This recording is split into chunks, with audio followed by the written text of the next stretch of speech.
मैले जिन्दगीमा बुझ्न नसकेका कुरा के छ भनेपछि पहिला 8मा पढ्दाखेरि केटाहरु ड्रेसमा जाने टक्कले जन्म दर्ता गर्नको लागि बुवा मम्मीको नागरिकता चाहिन्छ भन्छ हैन।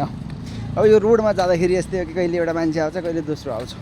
अब ठिकै छ कहाँ कहाँदेखि नागरिकता खोज्यो हराएको लगेर गयो जन्म त्यो के अरे बुवा मम्मीको लगेर गयो त्यो नागरिकता जन्म दर्ता बनायो हैन। यसले हुँदैन। तिमीहरूले चाहिँ के अरे उ गर्नु पर्यो रे नागरिकता बनाउनु पर्यो। अब नागरिकता बनाउनलाई के अरे एसएलसीको त्यो मार्कसिट पनि चाहिन्छ अरे के। अब नागरिकता बनाएपछि यसले भएन। नागरिकता बनाएपछि राष्ट्रिय परिचय पत्र चाहियो अरे के। राष्ट्रिय परिचय पत्र बनाउनु पनि जिल्लामै जानुपर्ने, नागरिकता बनाउनु पनि जिल्लामै जानुपर्ने। आखिरीमा नेपालीलाई खासमा चाहिने भनेको पासपोर्ट रहेछ। अब पासपोर्ट बनाउनु पनि जिल्लामै जानुपर्ने। कुरा के हो त भने फर्स्टमै पासपोर्ट बनाएर काम खत्तम गरिदेऊ न हो कि किन चाहिँ नागरिकता राष्ट्रिय परिचय पत्र र पासपोर्ट बनाउनु पर्यो हो। एकैचोटि काम खत्तम भइहाल्यो नि। पासपोर्ट बनायो फिनिस। बेकारमा किन जिल्ला धाउनु हो। मैले त आज बल्ल तल्ल पासपोर्ट त बनाइसकेको थिएँ।